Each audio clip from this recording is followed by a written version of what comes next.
इन अपने घर भरने वाले और किसी काम के नहीं है। या आज हमारे उत्तराखंड का कोई आदमी हितेशी होता ना, हमारा उत्तराखंड का कोई 21 साल हो गए इस उत्तराखंड को, 21 साल का बच्चा शादी लायक हो जाता है। जा रहा पैसा किसका है? उनके बाप का तो नहीं ना। खाने के लाने पड़े, किराया नहीं दे पा रहे है बस। और ये तो ये सरकार हमें गोली मार दे, जयराम जी का हमारे परिवार को खत्म कर दे। उत्तराखंड का कोई आदमी तो जनप्रतिनिधि हो, सब चोर है, सब चोर है, चोर है। जब कोरोना काल में मरने के लिए इनको छोड़ा गया, जब ये कैंप में रह के, कोई नहीं, यहाँ सब भ्रष्ट है बस। तो हमारा उत्तराखंड का आदमी तो वैसे भी मारा जाना है, वैसे भी मारा जाना है। पैसे देके लगे कोई फ्री में नहीं लगा। 50-50 हजार रुपए दिए, 50। अपना धनसिंह के घर टेम्पू गड़ेगा या सीएम के घर के बाहर टेम्पू गड़ेगा। ये तो गंगा जी एम्स की बगल में है, ये की तो छलांग मारे बच्चों लेके। 214 लोगों को 6 साल, कुछ को 12 साल नौकरी करते हुए हो गए, इनको अचानक एक झटके में बाहर कर दिया। और जब जब कोई नया अधिकारी यहाँ आता है तो नई एजेंसी को ठेका देता है और उसके बाद इन लोगों को निकाल देता है। तो ये बहुत गलत है और बहुत ज़्यादा गलत है। मैं कहना चाहती हूँ कि एम्स, हमारा उत्तराखंड का एम्स, कहने को तो उत्तराखंड का एम्स है, और ना तो यहाँ लोकल लोगों को नौकरी मिलती है, और जो लोकल लोग यहाँ काम कर रहे हैं आउटसोर्स पे, उनको भी एकदम से बाहर निकाल दिया गया। तो ये मैं चाहती हूँ भारत सरकार से, धामी भाई हेल्थ मिनिस्टर से बात करें, और धामी सरकार से रिक्वेस्ट है कि इन लोगों को दोबारा से रखा जाए। और बराबर ये लोग कहते हैं कि भाई हम रखेंगे, बात करेंगे। जो आउटसोर्स में ये लोग रखे गए, छोटे छोटे बच्चे हैं, स्कूल पढ़ने वाले बच्चे हैं, एक तो उत्तराखंड में इतनी बेरोजगारी है, और तमाम लोग एकदम से बाहर निकाल दी गए। किराए की दिक्कत है कईयों की, कई किराए पे रहते हैं, कई बच्चों की फ़ीस की दिक्कत है, खाने के लिए लाले पड़े हुए हैं, तो बहुत बुरी हालत है। तो मैं चाहती हूँ कि इनको तत्काल प्रभाव से दोबारा से रखा जाए, और नहीं रखते तो ये लड़ाई दिल्ली तक पहुँचेगी।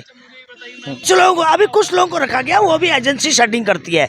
जब कोई नया अधिकारी आता है यहाँ पर, जैसे डिप्टी डायरेक्टर, असिस्टेंट डायरेक्टर, कोई नया एम्स में आता है, तो वो अपने ही एजेंसी वालों को ठेका देता है, क्योंकि उसकी कमीशन होती होगी। तो उसके बाद कमीशन होती है, तो उसके बाद इनको बाहर निकाल देता है। तो ये गलत है। ये लोग जाएंगे कहाँ? 6 साल बाद ओवर एज भी इनकी हो गई है, और बच्चों की फ़ीस कहाँ से आएगी? तो 214 या तो धामी आउटसोर्स में इनको रखे, उपनल में तत्काल प्रभाव से। मैं कहना चाहती हूँ तत्काल प्रभाव से 214 लोग, हमारी जिम्मेदारी है। ये हमारे उत्तराखंड के लोग हैं, हमारे उत्तराखंड के बच्चे हैं, जिनका भविष्य खराब हो जाएगा। और जो लाले पड़े हुए हैं भूख से, खाने के लाले पड़े, किराया नहीं दे पा रहे। आज 73 दिन हो गया इनको, 2 महीने उनको आ गए। तो वरना एम्स प्रशासन से बात करें कि इनको तत्काल। डायरेक्टर मेडिकल कॉलेज है आशुतोष श्यामा जी, उनसे मेरी बात हुई, तो उन्होंने कहा मैडम ये भारत सरकार का मैटर है। तो मैंने कहा भारत सरकार का मैटर तो आप बात करिए भारत सरकार से, आप एम्स प्रशासन से बात करिए और रखें इनको, और नहीं तो आपकी जिम्मेदारी है, आप अपने हेल्थ डिपार्टमेंट में एडजस्ट करो इनको। अगर ये निकाले गए हैं तो आप इनको अपने यहाँ रखो। जब कोरोना काल में मरने के लिए इनको छोड़ा गया, जब ये कैंप में रह के अपने घर ना जाकर इन्होंने कोरोना काल में सेवा करी है, तो आज इन लोगों को ऐसा क्यों रिजल्ट दिया गया? ये अच्छी बात नहीं है। ये बहुत ही धोखा है उत्तराखंड के बच्चों के साथ और उत्तराखंड के लोगों के साथ।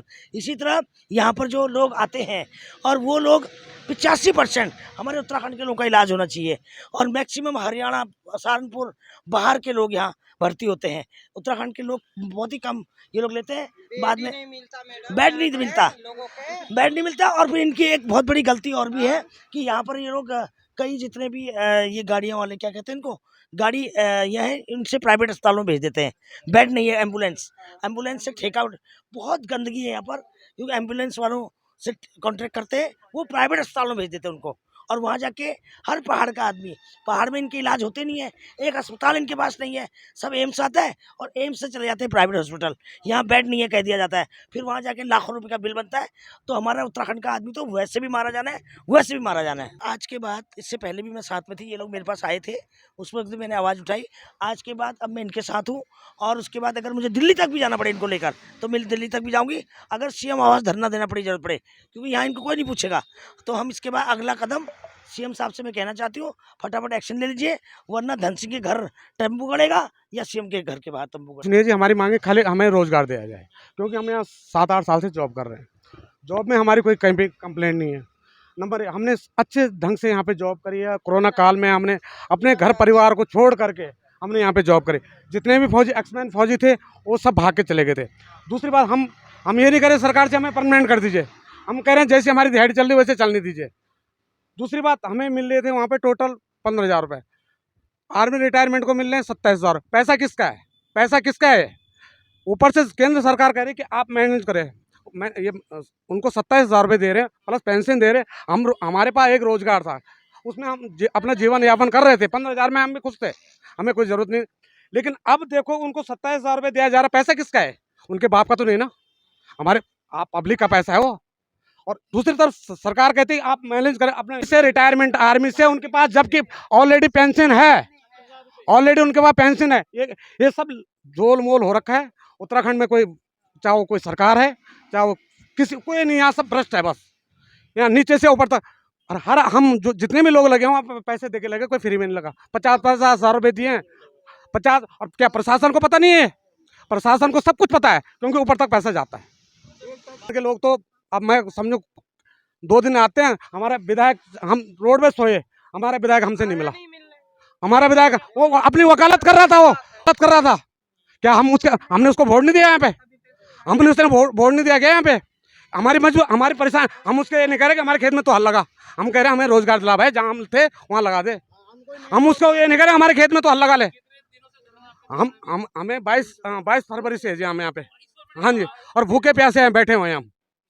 आप बताओ। नहीं, उत्तराखंड का कोई आदमी, जनप्रतिनिधि हो, सब चोर है, सब चोर है, चोर है। ये अपने घर भरने वाले और किसी काम के नहीं है।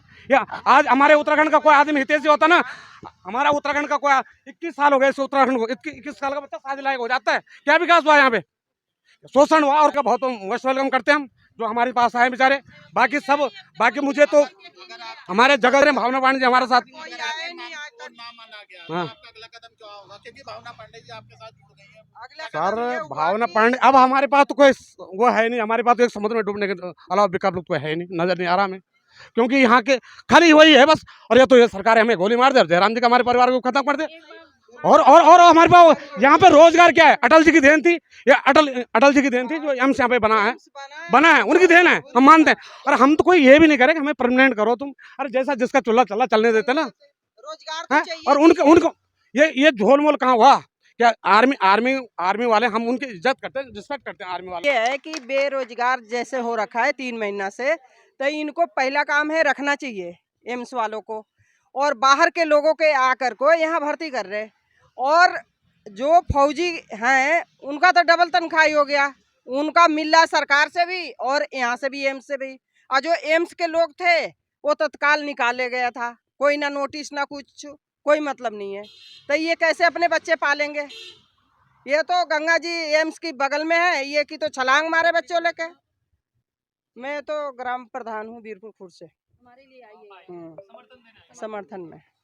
के घर पे हम गए, उन्होंने भी कोई हमारे पास कोई मुख्यमंत्री जी के पास हमने 6 ज्ञापन दे चुके हैं।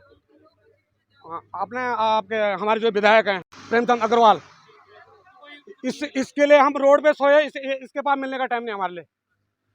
इसके पास मैं अपनी वकालत झाड़ रहा हूँ। वहाँ बनाया किसने? हमने। गलती हमारी पब्लिक की है, उनकी नहीं गलती, क्योंकि उनके आगे हाथ जोड़ते हैं। अरे बनाया हमने, हमारे लिए जोड़ेगा वो हाथ, हमने बनाया, कुर्सी में हमने बैठाया उसको। और आज मेरा नाम बाबू राम है, मैं भी यहीं एम्स में सेवा सुरक्षा कर्मचारी था। 7 सालों से मैं भी यहीं पे काम कर रहा हूँ। ठीक है, हमें निष्कासित किया गया, बिना नोटिस के निष्कासित किया गया है। और हमारी मांग है कि हमें रोजगार में दिया जाए। हमारी कोई मांग नहीं है ज़्यादा, हमारी रोजगार की मांग है। हम 214 सुरक्षा कर्मी हमको निकाला गया है, ठीक है। और हम 73 दिन से यहाँ पे हम धरना प्रदर्शन दे रहे हैं, हमारी कोई सुनवाई नहीं हो रही है। हम नेता के सबके पास जा चुके हैं, दिल्ली तक भी जाके आ चुके हैं, लेकिन कोई हमारी सुनवाई नहीं कर रहा है। अगला कदम हमारा ये है कि हम सीएम आवास में जाएंगे, वहाँ पे धरना देंगे। हमने अपनी मांग को, नहीं, हमारे समाज सेवक हैं जगजीत सिंह जग्गा, वो हमारा पूरा सपोर्ट कर रहे हैं। हम किराए के मकान पे रहते हैं, हमारे बच्चे आप बताओ 2 महीने से घर का किराया कैसे चलेगा? किराए पे रहते हैं हम, बच्चे पढ़ने लिखने वाले हैं, आप ही बताओ कैसे चलेगा? कोई पूछ नहीं रहा। घर आते तो शाम का हम ये सोचते चलो एक उम्मीद होगी कि लग जाएंगे, लेकिन बताओ हमारी उम्मीदों पे पानी फेरा जा रहा है। आप ही बताओ कैसे हमारा घर चलेगा, कैसे हमारे खर्च। हम चाहते हैं इनकी नौकरी इनको वापस मिले, इसके अलावा कुछ नहीं है।